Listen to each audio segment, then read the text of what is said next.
When we read the Gospels carefully, a subtle pattern emerges.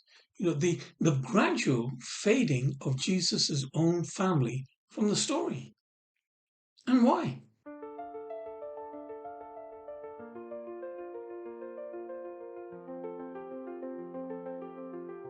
First, they, the family that is, appear concerned, even skeptical. Then they vanish from view, leaving only hints of their presence. And yet, when we turn to the book of Acts, they reappear, not as outsiders, but as central figures in the earliest Jerusalem community.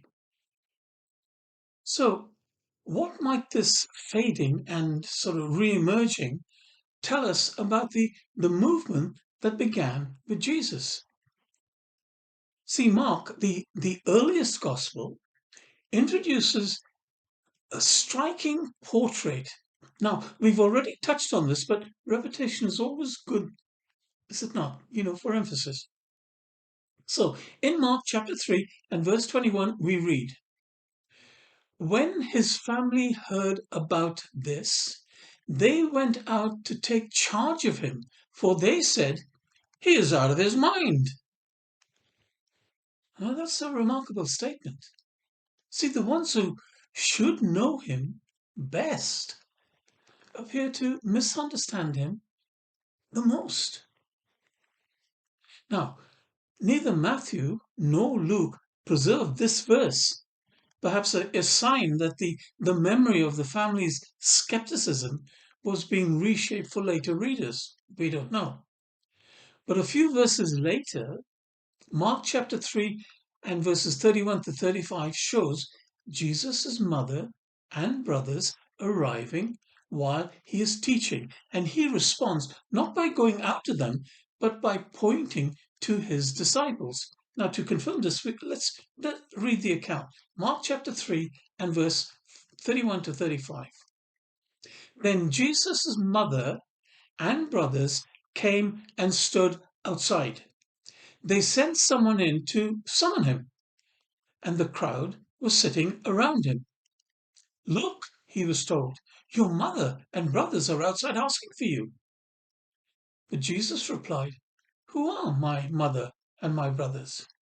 Looking at those seated in the circle around him, he said, 'Here are my mother and my brothers. Or whoever does the will of God is my brother and sister and mother.'" Now, Matthew preserves this scene, but without the earlier out of his mind comment. Luke notes that the family cannot reach him because of the crowd. And even here, we see this sort of subtle shift. Jesus expands the definition of family, moving the focus from biological ties to spiritual kingship, neglecting neither, but emphasizing the spiritual. Now, let us know something else. In Mark chapter 6 and verses 1 through to 6, Jesus returns to his hometown in Nazareth. The locals there recognize him. Verse 3, "Isn't this the carpenter, the son of Mary, and the brother of James and Jose and Judas and Simon? Aren't his sisters with us?" See, Matthew and Luke retell this story with slight variations because by Luke's account, the siblings aren't even mentioned. And after this point, Mark gives us no further mention of Jesus' family. At the cross or the stake and at the tomb, they're effectively absent. Now, can you imagine the whole family of Jesus not even being given a mention at the tomb? Were they not even there? What about the execution site? Well, we're going to deal with that separately later because it brings up some other points as well. Now, this absence may tell us more about the perspective of the gospel writers than really the actual history of Jesus' own family. See, please consider this. By the time the Gospels were written, now this is decades after Jesus' death, the movement had already shifted. The Jerusalem community, led by James, had faced upheaval, possibly due to persecution, almost certainly.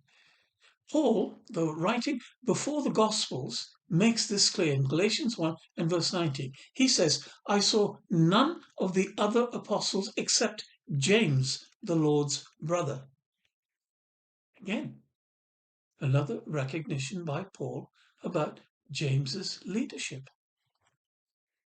If we go on into Galatians chapter 2 and verse 9, we read, and recognizing the grace that I had been given, Paul this is, James, Cephas, and John, those reputed to be pillars, gave me and Barnabas the right hand of fellowship, so that we should go to the Gentiles and they to the circumcised. Notice the order: James, Cephas, John, those reputed to be pillars. Notice the order in Scripture. Paul's letters show that James was a central figure, a leader of the earliest believers in Jerusalem. Yet the gospel narratives, written later now, focus what seems to be on a broader theological story and seem to minimize the family's historical role.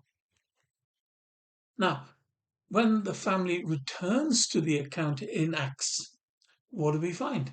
Acts chapter 1 and verse 14 reminds us, with one accord, they all continued in prayer along with the women and Mary, the mother of Jesus, and with his brothers. So at Pentecost, which was just 50 days later, the family is fully integrated among the faithful 120. And not only that, James emerges as a respected leader. You see, the evidence in this book, which is a book in the canon, is very clear. Let's read on in Acts. When Peter escaped from prison, he goes to the house of John Mark's mother. Acts chapter 12 and verse 17. Peter motioned with his hand for silence, and he described how the Lord had brought him out of prison. Send word to James and to the brothers, he said. And he left for another place. Obviously, he was hiding. And in Acts chapter 15, James makes judgments for the community. Verse 13. When they had finished speaking, James declared, brothers, listen to me. And then again in verse 19, after quoting scripture in support, he says, it is my judgment, therefore, that we should not cause trouble for the Gentiles who are turning to God. And then again, we find Paul, once again, recognizing the leadership of James. Acts chapter 21 and verse 18. The next day, Paul went in with us to see James, and all the elders were present. So the historical record is clear and confirms the family, once fading from the stage, according to the Gospels, had not vanished from the life of the movement. No, and not by a long chalk. But why does this fading occur? Is it because the Gospels reflect a developing church, a faith that is increasingly shaped by Gentile believers and the teachings of Paul? Something to think about. See, the Jerusalem-centered Nazarene movement, led by James, represented continuity with the covenant, ethical obedience, and of course, temple-centered devotion. And of course, as the church grew beyond Jerusalem, well, the original focus receded in the written memory of Jesus' ministry, it would appear. And even in the book of Acts, does Luke now, ever identify James the leader specifically as the brother of Jesus? You go and check. I think you'll be surprised. So, when we read the Gospels through this lens, the story of Jesus' family becomes a window into the history. Recognition of the Messiah, well, it often comes through not proximity or bloodline, but through understanding and obedience. See, the fading of James and the family reflect really a shift in the movement's focus. And their reappearance in the book of Acts reminds us of the original vision of the Nazarene community, Acts 24 and verse 5. So the family, though muted in the Gospels, continued to shape the first believers. Through who? Through James's leadership. And even as the Gospels minimize their role, James's voice remains strong, very strong and influential. He represents the original pulse of the Jerusalem assembly, the enduring witness of the Nazarene movement. And so in our next episode, we will explore how James, the Lord's brother, preserved the practical and ethical core of Jesus' teaching, a faithful witness to the original movement, even as new interpretations were emerging elsewhere. Remember Peter's words, no private interpretations. 2 Peter 1, chapter 1, verses 20 and 21. There was a fork in the road, which took Paul in a direction different from James.